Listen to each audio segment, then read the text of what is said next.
Well, a story that's grabbed attention, media attention certainly, and public attention in the past week here in China was a fatal bridge collapse in the northeastern city of Harbin. 4 trucks fell around 90 feet from the bridge, killing 3 people and injuring several others. The ramp that failed was part of the Yangming 10 bridge, built over just 18 months at a cost of $290 million. It only opened last November. The local government says that investigations into the cause of the collapse are still underway, but that so far the most likely reason was that the trucks were overloaded and exceeded the bridge's limit. However, reporters at the scene have found debris such as wood and even woven bags in the concrete rubble at the accident site. And this was far from a one-off case. According to the Shandong Business Daily, over the past 5 years, around 250 people have been killed in at least 15 such incidents.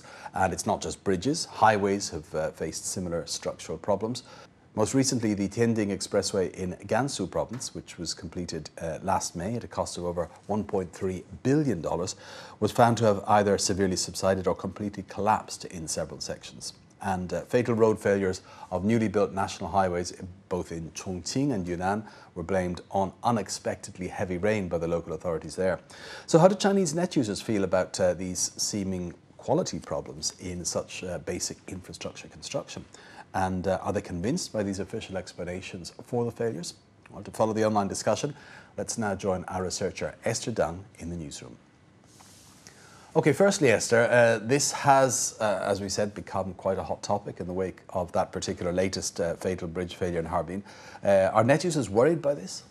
Well, based on the comments I've seen, the majority of net users are worried, very angry, and disappointed. Here are some typical comments. First, this poster asks on timeweekly.com. When will this endless bridge collapses end? Which bridge will fall next? Will we see bridge phobia in the future? 等不到的忘不了 has this on Baidu.com. Damn it, this is typical of the jerry-built projects we get here in China. And 传说中的兔子 also sounds angry. What poorly built projects, what irresponsible local leaders, they are willing to play with people's lives. And we also have this rather pessimistic poster who wonders, will this affect other areas? Newly built bridges collapse, newly built houses fall apart, and newly constructed roads subside. So in the future, will we see new guns get jammed, new warships springing leaks, and even satellites falling from the sky? And then this poster from Hebei has this rather biting comment on Yahoo.com. In China, a project is built today and collapses tomorrow. A bridge opens in the morning and breaks in the evening. This demonstrates clearly the model of construction and development in China. We start large-scale projects wherever we want and demolish them whenever we want. And in this way, our GDP will keep growing without limits. And then we have this grim prediction from a net user in Shanghai.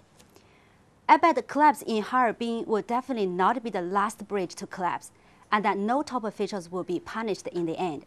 And sooner or later, online discussion on this issue will be blocked. Well, certainly quite a bit of anger there, and some of it obviously directed at officials seen as responsible.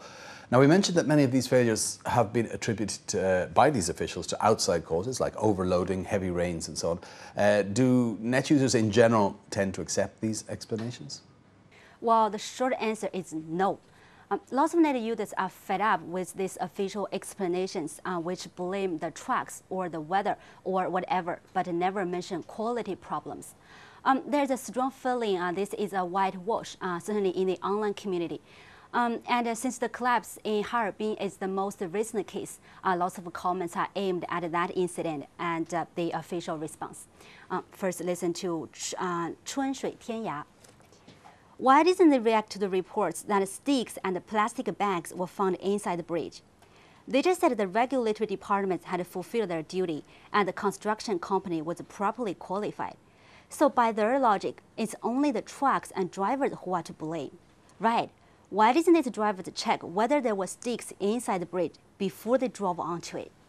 And Shu Qingxiang writes in the Beijing News. Every time such a collapse is reported, the public's first thought is that this is a jerry-built project. But every time the official investigation shows no quality problem. Look at this time. The official explanation is the tracks were overloaded and toppled, not a quality problem again. Lots of users doubt that any proper scientific result will ever be produced, like Pan Hongqi, who writes in the Beijing Youth newspaper. When this serious collapse occurred, the Harbin local government said they couldn't find out who built this bridge. What a lame excuse. And Tian Yuan Yehua is of the same mind. The so-called investigation is just the local government trying to pull the wool over the public's eyes. Their philosophy is, as time passes, people will forget it and nobody will bother to question them. And finally, on this, a net user from Shandong has this pessimistic prediction on Sohu.com. Well, once they make up a proper excuse and choose the scapegoat, that's when they will announce the result of their findings. Right then, so if they're not really buying these official explanations, what do the people online that you're seeing think is behind these collapses then? Well, first I'd like to make it clear that lots of net users do believe overloaded trucks are one reason behind these tragedies, but not the main reason. For example, this anonymous poster on Yahoo.com has this observation. Lots of bridge collapses in recent years have happened before dawn. Why? That's because during that period, there are no policemen and the drivers will chance driving overloaded trucks. To some degree, they have no choice because rising transportation costs force them to overload. Otherwise, they can't make a profit. But for a lot more, the bad quality of these projects is the main reason, like this comment. Of course, there are plenty of reasons leading to the collapse of a bridge, but construction quality is no doubt the basic reason. Otherwise, how can you explain that bridges built in the 1950s and even 30s are still standing today? As for the reasons behind this poor quality, posters also have a lot to say. First, Gen Liujun on Sohu.com seems to be quite familiar with China's construction industry. Lots of construction companies, even state-owned ones, prefer to employ temporary workers because they don't have to pay insurance for them. But usually these workers aren't professional enough, and these companies don't have professional engineers either. So how could high-quality projects ever be the result? But for a lot more, it's corruption that is behind these jerry-built projects. They claim some of the money destined for construction and quality materials goes into local officials' pockets. One typical such example is this post on Yahoo.com.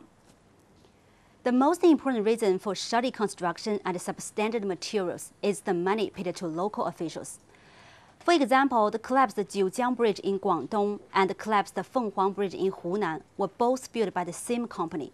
And the Qianjiang Third Bridge in Hangzhou failed, and the director, also the mayor of the city at that time, was arrested due to corruption. Finally, I'd like to share this comment also from Sohu.com. When similar cases happen in other countries, first, an independent investigation committee will be set up, and they use computers and even helicopters to do the investigation. But in China, it's always the officials and some experts who form the investigation team. And what they usually do is to visit the scenes and refer to some academic research works. Well, what has collapsed here is not only a bridge, but the credibility of the government among the ordinary people. Okay, well, with that interesting view, we'll wrap it up there. Thanks for that, Esther. And that was China Take researcher Esther Deng with online reaction to a series of failures in bridges and roads as well, indeed, in recent years that has raised quite a bit of public concern here in China.